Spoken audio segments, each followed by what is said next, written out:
Okay, well, welcome. It's so nice to see you both. And I'm just so pleased that we're able to chat. I miss visiting in person, of course, but it's nice to see you and thank you for taking the time to speak with us today. We have Dr. Janice Robertson and Dr. Agnes Lau with us. Hi, Sheree. Really good to see you. Hi. Hi. So tell me, what has it been like in the lab these days? Well, maybe I'll talk about it from my perspective first, and then Agnes can talk about it from her perspective. Sure. We have been on a two-shift system for Agnes, I think about over a year now,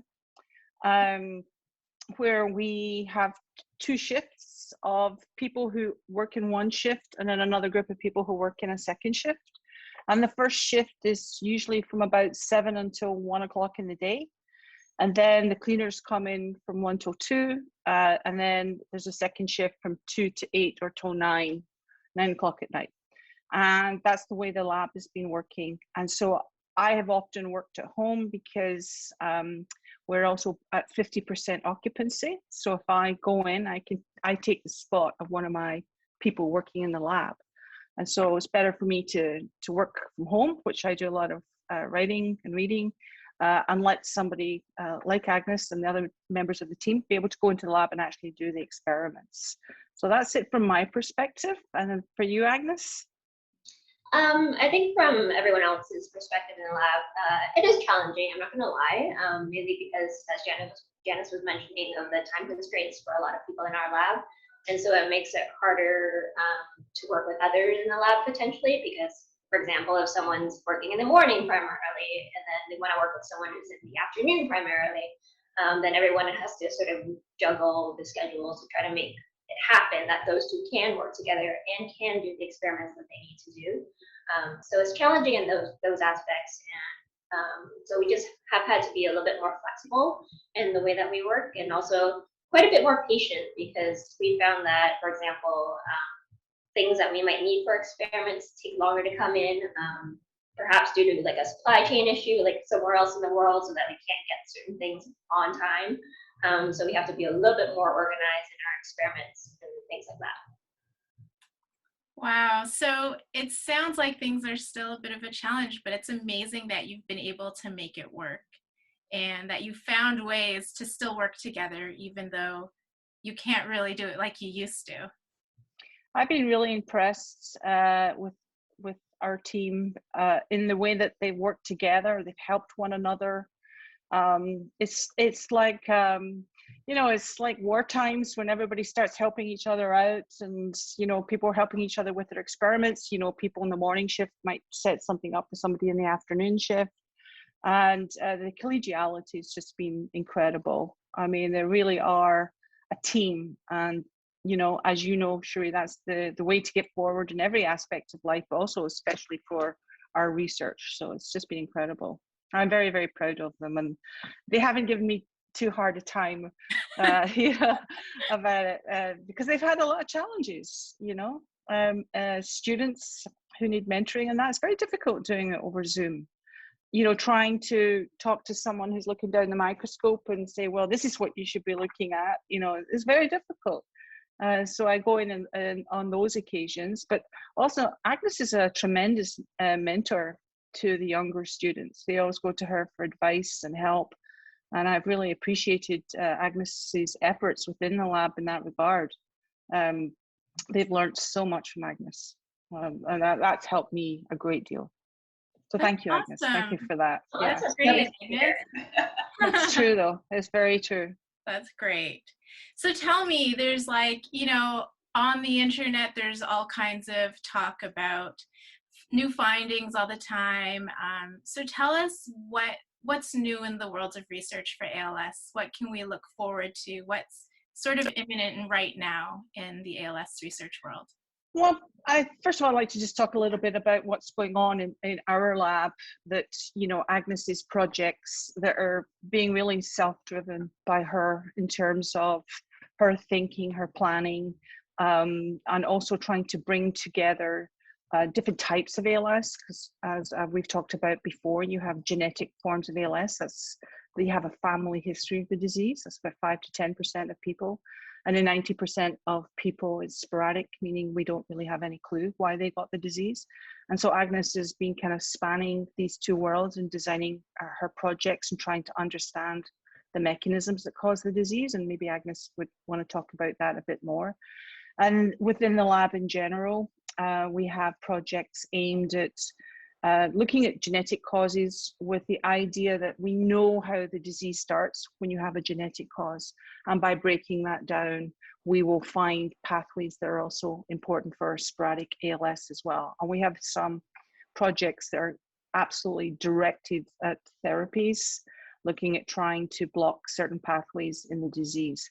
So that's what's going on in our lab, but we never work in isolation. We work with other teams across Canada and the world, and it's a collective. Scientists are not in an ivory tower, not talking to one another. It's a constant conversation of sharing of data. And we know a lot about the other clinical trials that are going on. And the main ones right now are focused on 2 genetic causes of the disease. Those caused by mutations in superoxide dismutase 1 and also mutations in another gene called C9orf72. And it's an antisense oligonucleotide therapy that's been run mainly by a company called Biogen that have been testing this in clinical trials in clinics throughout the world, but in Canada, they're running at the clinics in here in Toronto with Dr. Lauren Zinman, our closest collaborator. He's running these SOD1 and C9orf72 clinical trials, and there's a lot of optimism in these trials. And there is a potential that these types of ALS could be one of the first neurodegenerative diseases of any neurodegenerative disease that will be treatable, which is incredibly exciting. That is so amazing to hear. Yeah, it's really fantastic. And you know, these therapies don't come about just by one person. It's decades of work by teams across the world that have come to provide the building blocks to ultimately provide these therapies. So it's a collective. I think too that that's a really important piece, the whole collective, and that the scientists work together, because I think often people don't realize that, or they think that you're often, you know, just in competition with one another and not sharing data and not sharing findings. Yeah, I don't know if you want to speak to that, Agnes?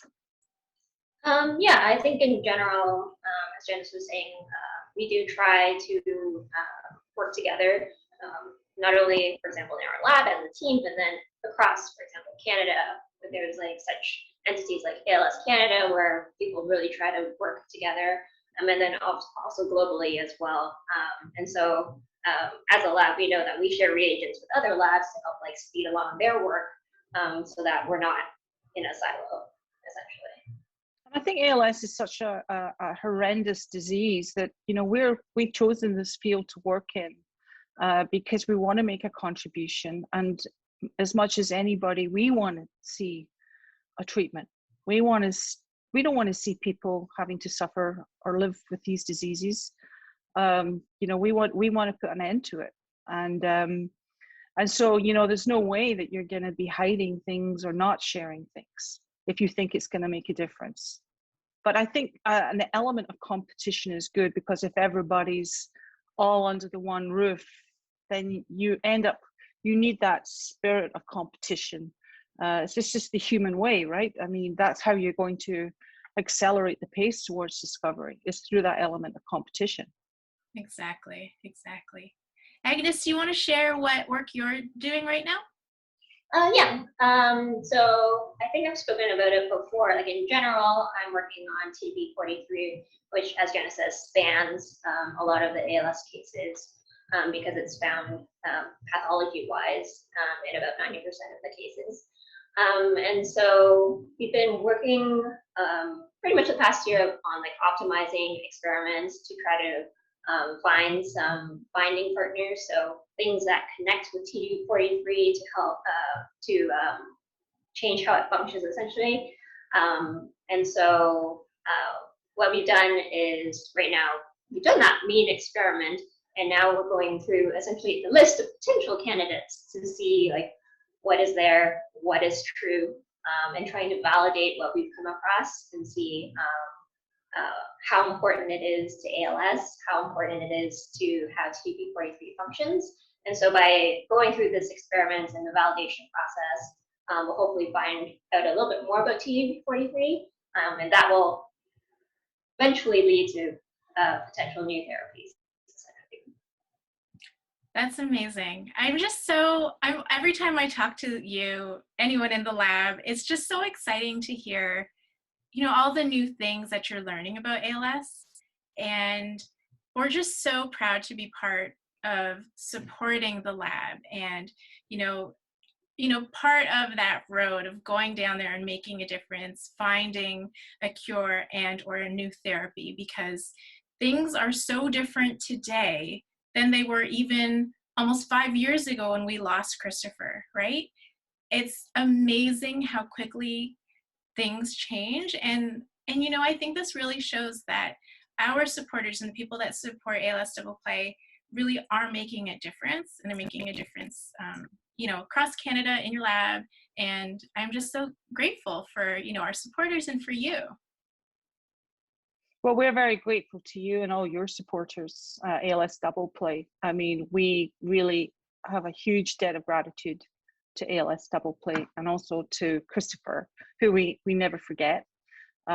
He's in my office, and as you say, he's behind you. Yes. So these are his cells. yes, his cells. Yeah, it's vital that we get continued support so that we can, keep moving forward. And it's absolutely true. There are therapies, there are clinical trials available now that were not available to Christopher even only 5 years ago. Right. Things have really moved forward. There's a lot of new advances. It's just not fast enough. And we need to make sure that clinical trials are available to everybody across Canada. That's very important. But in terms of where it was, we're very optimistic, but we need to be getting there faster. Yeah. And so in closing then, what can we do to speed this up? What can people do that are watching this help? How can they help? Do you know what? I think communicating with as many people as you can, the necessity to support funding into ALS. There's a big movement by different groups in Canada. I mean, ALS, all diseases are horrible. ALS is a particularly brutal disease.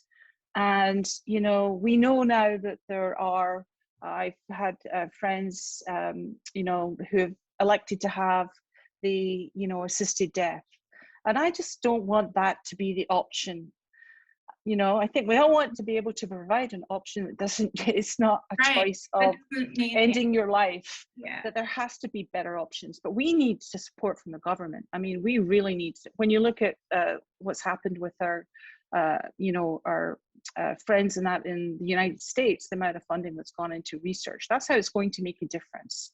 We need to have more funding to take more chances, because people will leave science. They're not going to stay in science. They might even leave Canada, because they have better opportunities elsewhere. And, we need to keep working together in Canada so that when these treatments do come through, patients in Canada will have the opportunity to participate in clinical trials right here. So that's vital. So yes, talk to people, share the message of ALS. I think that's really important. The more that people, the Ice Bucket Challenge really transformed everything. In terms of people being aware of ALS. And that big bolus of funding has led to, I think now there are 65 different clinical trials ongoing that weren't there before the Ice Bucket Challenge. So that just shows you communicating, talking about it is really important. Exactly. Well, thank you so much for your time today. I just want to remind everyone who's watching, we do have ALS Awareness Month coming up in Canada. It's June in Canada, ALS Awareness Month, and we will be doing our virtual walk this year. And I have a special fun workshop that we're adding on to during ALS Awareness Month. So look for it on our website soon. And thanks again, Dr. Janice Robertson and Dr. Agnes Lau.